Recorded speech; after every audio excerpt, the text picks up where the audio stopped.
And I don't mean the type of self-awareness we talk about on social media where it's like I go in the house and realize I'm enough and that I'm a good person. I'm talking about the real self-awareness where you honest about where you honest about where you know you fucked up. Where you honest about the things that you actually don't like about yourself that much. You honest about the things that you're uncomfortable about and that you're still sensitive about. So much of who we try to show up as in the world, even before the dating world, is just some type of amalgamation of all the good pieces about ourselves and the stuff that we approve and the stuff that we like, and we wonder why we get half back from the world because you're only showing up as half yourself. If all you carry with you is the good parts of yourself and you don't acknowledge none of the bad, you're faking. You're lying. You're it's cap. Like I get people say put your best foot forward. That don't mean you don't got the other foot. So be self-aware and be honest with yourself, bro. Before you go out into the world professing who you are, be honest about who you are when nobody is looking. And try your best to love that person, to be honest to that person, to show grace to that person. And the world ain't got no choice but meet you there. So y'all, he said a whole mouthful, right? I love the way he breaks this down because we say it all the time in this podcast. You need to do some self-reflection. You need to dig into yourself and see what it is that you have a problem with so that you can fix it. And we like to get on social media and be like, yeah, I did some self-reflection and I fixed me. But did you really? Did you really? Or did you just, pick at the surface? Did you dig deeper? Did you get deep into them levels and those layers and figure out what it is for real that's causing the issues in your life, in your relationship, in your job, in whatever, right? Are we down here going all the way back to, I don't know, that time 12 years ago when Susie pissed you off and you still holding that grudge? Susie can still catch it right now if she rolled up on you. We not getting in deep. We just picking at the surface. We gotta dig deeper. We gotta figure out what the real problem is. Why is it every time someone's nice to you, you got an attitude? Or why is your expectation someone is nice to me, so they must want something? Nobody can just be nice to me. They gotta want something from me. Why is that? Why is it that you only meet anything that even remotely feels negative, you have to meet it with more negativity? What's the saying? You get more bees with honey? Like, let's pull some other stuff out. Let's figure out what really has us upset, what is really making us sad, what is really making us not feel like we deserve more or that we should have a happiness or love. Because 9 times out of 10, I don't care what y'all say. Y'all like to get on this internet and say, I'm happy being by myself. I don't need a relationship. I don't need a man. I don't need a woman. I'm okay. I'll die alone. But deep down inside, if I gave you the option, if I said here in this hand, right, you have the option to live the rest of your life by yourself and single. But in this hand, I can guarantee you a happy, healthy relationship. The majority of y'all, if you really, really thought about it, you would choose the guaranteed happy relationship over being single and alone. But you don't want to admit that. Ask yourself why that is. Why don't you want to try for this happy, healthy relationship? What is it? Why is everything that comes around, why do you have to pull the negative out of it? You got to ask yourself that so you can fix whatever is going on in you so that you can then try to build a relationship with someone else. And that doesn't necessarily mean a romantic relationship, because some of y'all are struggling in platonic relationships. Mm-hmm. Some of y'all are struggling in professional relationships because your attitude sucks, because you're hurt and you're angry and you simply don't know why. Mm. I'm not going to sit here and act like I'm immune to it, because there's days I wake up where I just got an attitude. And I have to sit down and reflect and be like, okay, what is it? Why are you so mad today? You slept 8 hours. Why? Why are we mad today? Figure it out. Yeah, I can agree. I think, though, it would be hard for people to be like, okay, I would choose the relationship, the guaranteed, healthy relationship, because people's minds are not really built to accept things like that. As far as, okay, we know that a perfect relationship don't exist. So why would I even entertain the thought of saying, hey, if I'm offered a perfect relationship versus being single, why even entertain that? It doesn't exist. So why even entertain that? And I think, unfortunately, it kind of goes back to what he was saying about, for instance, this best foot forward and you having the other foot. I think the problem is a lot of times we don't want to acknowledge that other foot. We don't want to acknowledge that part that we are not proud of in ourselves. We want to act like it doesn't exist. And unfortunately, that bleeds over into relationships and not even being able to put yourself in a positive mindset to be like, okay, so what if a healthy relationship, let's not even do perfect. Let's just say, what if a healthy relationship is out there for me? Would I choose that over being single? And what I mean by saying all that is this. When we look at ourselves a lot of times and we notice that we have this negative side to us, we kind of push it down, right? And when we don't acknowledge that, that affects our relationships, right? So it's just like we were talking earlier. A lot of people want to have this level of I'm superior here, so I don't want to address the things inside of me so that I can have this level of superiority over whoever I'm in the relationship with. Because if you think about it like this, if I'm given this perfect relationship, right, then that means that I'm going to have to face these things that I find negative about myself. And that's scary. It's terrifying. I don't want to have to face that at all.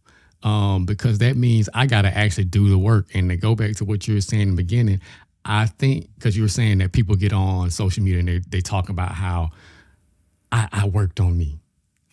I did this work on me, so I'm good. Now, I think people are really faking the funk. I think a lot of people aren't really doing the work. I think it sounds good to be able to get online and say these things because now this is just a theory and an attempt to try to explain this because they have a certain type of superiority scenario, not just in relationship, but with people you don't even know across the internet. If I say that I'm doing something, I'm in therapy, I'm working on myself, I'm doing shadow work, I'm doing all this stuff, it sounds good to everybody else. Even though I know I'm not telling the truth, it makes me feel better or seem better than everybody else. And I think that's a big part of this not working on ourselves and not acknowledging the negative parts of ourselves that we need to work on. We want to appear like the picture of not necessarily perfection, but like we got it like that. It's the same thing with keeping up with the Joneses and all these people, spending all this money to make ourselves look rich when we're not. And it's the same thing. You just put that in the form of thinking of it in our emotions and our feelings, how we feel. Because being rich ain't just about having money. You got to be rich in spirit too. And if I appear rich in spirit, then I can draw more people in that will give me a certain level of validation that I'm not truly trying to give myself or even looking for within myself, because it's scary to work on these things. And that's sad. That makes me a little sad. I think while I do agree that it's scary, there is definitely that fear factor. I think it's also embarrassing. It's very embarrassing to acknowledge your own faults. And I speak for myself personally. I understood that being with this man required me to acknowledge some things within myself that I was not necessarily ready to acknowledge, which is probably why it took us so long for that friendship to turn into something more, because I knew that once or if we got together, I was going to have to fix some stuff. I was going to have to stop playing and BSing and be for real, right? What you mean be for real? Be for real in everything. Like all the way down to school, I had been at school playing for the longest time, just lollygagging about school. Mm-hmm. When we got together, even when we first started, when we first got together, we were not officially together. We were just kind of testing the waters. But that year, I prepped and got all of my classes underway, passed everything with straight A's. Mm-hmm. Like, even something as simple as that, recognizing that, okay, if I want to be with this man, I got to get all of my stuff lined up and in order. Mm-hmm. And no, I didn't just do it for him, but he was a catalyst for me. It made me sit down and reevaluate my priorities. It made me reevaluate the things that I was doing in my life. Because even if it wasn't him, I talked about this before, I understood that at this point in my life, the trajectory that I'm headed down, the people that I'm dating, the men that I'm dating, this is not where I want to be. So I'm going to have to change something within me to make myself able to be more, because this isn't the life I want. I want a better life. I want more. So I got to sit down and do the work. I got to set my pride to the side and figure out what it is. Why do I feel like I'm not worth this? Why do I feel like I don't deserve this career? Why do I feel like I don't deserve this friendship? Why do I feel like? And it takes a big person to break yourself down, because you're going to break yourself down and make yourself feel small so you can get rid of all of those layers and those masks that you've put on to get to the root of whatever it is that's going on. And from there, you're going to have to build yourself back up. Mm-hmm. So going back to what you said in just the beginning of your spiel just then, let's say that we had gotten together earlier, before you had quote unquote worked on yourself. What do you think that would have looked like? Like if we had started dating like freshman year instead of not necessarily freshman year, but I'm just saying just in any time before you actually came to the full realization that, okay, let me stop playing and start working on myself and working on anything else, that might hinder a relationship. What do you think that would have looked like? I think it would have looked like the reverse of what I had, which was unhealthy relationships, some unhealthy friendships, some sadness in there, like all of those. It would have been the opposite, because it would have been like holding a mirror up to myself earlier on and really seeing what that reflection looked like and not liking it and fixing it early on. I probably would have graduated on time. So with that being said, like, do you feel like, and back up, do you believe, take that feel out of there, do you believe that this is something that the common person is dealing with, whether it be man or woman? Trying to fix themselves? Yeah, well, okay, so let me not say whether it be man or woman, because I don't know, I don't think you can really talk on, that type of scope. As far as a man, you may be able to, I don't know. But because you're a woman, just speak on like what you know of women. Like, do you feel like this is something that women go through on a typical basis? Like the same thought pattern that, okay, here's a guy that I think will be great in a relationship. He seems to have his stuff together. Now, do I have my stuff together? Okay, I got you. You can only speak for yourself. I understand. I can only speak for myself. And I want to preface this by saying that I didn't necessarily change myself to be with him. I changed myself because I held up a mirror and realized if I wanted a man like him, the walk that I was walking wasn't going to get it. That's just reality. Y'all can call it what you want. Y'all like to throw that word pick me out there. I've been picked, so whatever. I think that for some it's true, but I think for others, they don't even realize that it's a problem. Mm-hmm. In all honesty, I think that they haven't held their mirror up, so they don't feel like what they're doing, the role that they're on, like in their mind is like, I am who I am, and I like, why wouldn't you want me? Mm. I'm me. I'm everything. Why wouldn't you want me? There's a bit of, for lack of a better word, there's a bit of narcissism there, because you feel like, I am who I am. I may have my flaws, but that take me as I am. How dare you not want me where I am? Mm. But the reality is, you wouldn't want him if the roles were flipped and you were in his position and he was in your position. You wouldn't want him. And just to be clear, we understand that narcissism isn't, take me as I am. We understand that.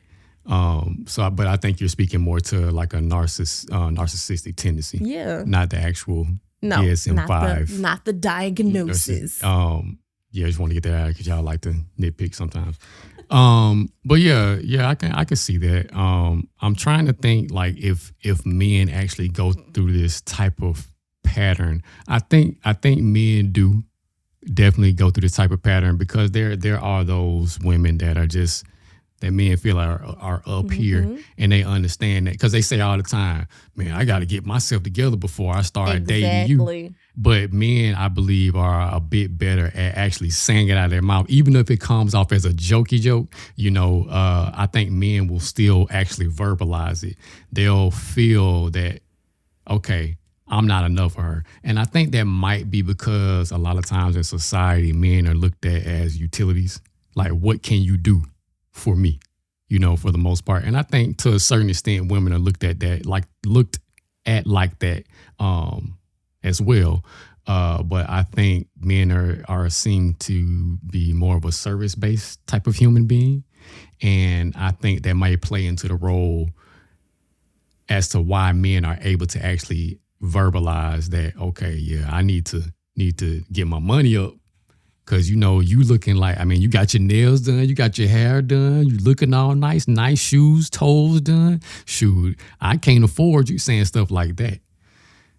But it goes deeper than that. Right, it goes deeper than that, but that's the cusp of it. But do you think that you've run across women to even talk that surface level?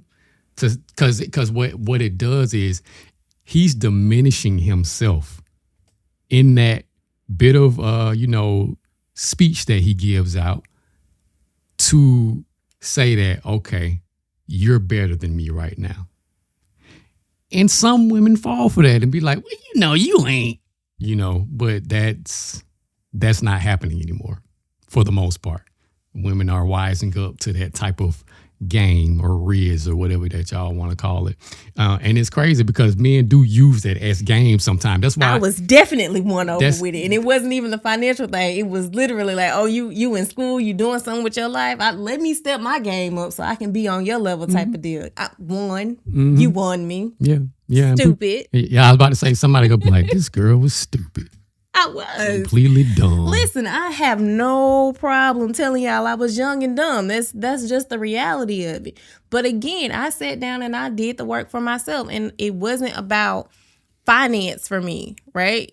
I was in college. I was broke. He was broke. We were both broke. That wasn't it. It was realizing that in order to be with him, I had to get my emotions in check. That he wasn't going to sit here and argue with me and yell with me. That he wasn't going to allow me to do nothing, to sit and take these stupid classes and not finish school. Like, that was important to him, that he wasn't going to sit here and let me have these surface conversations with him. I had to dig deeper, right?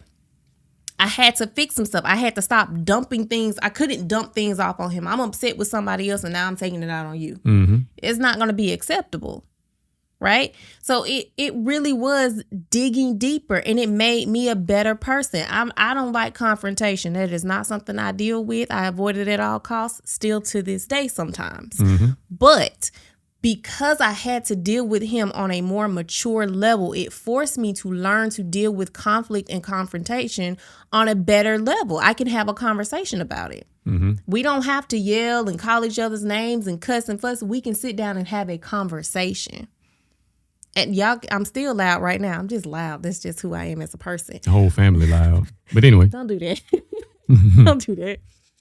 But it really is about digging deeper and figuring out what is shining back. What is that reflection in that mirror that you don't like? And if you can't acknowledge that you don't like it, ask yourself if you would like it in another person.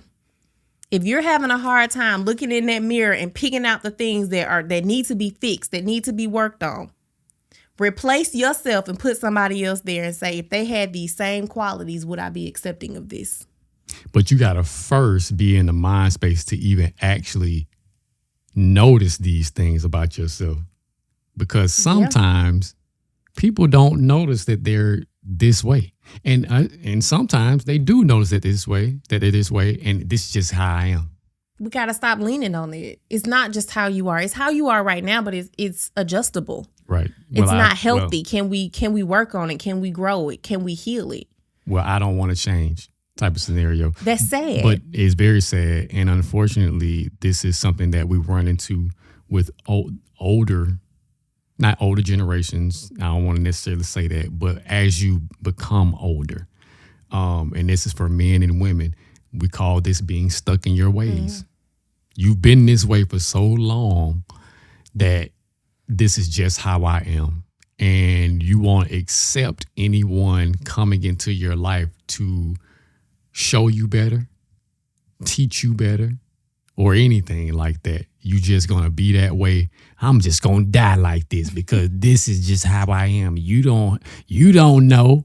You don't know what I've been through, or, whatever y'all say, whatever puts y'all in the mindset to think like this, because again, both men and women do think like this.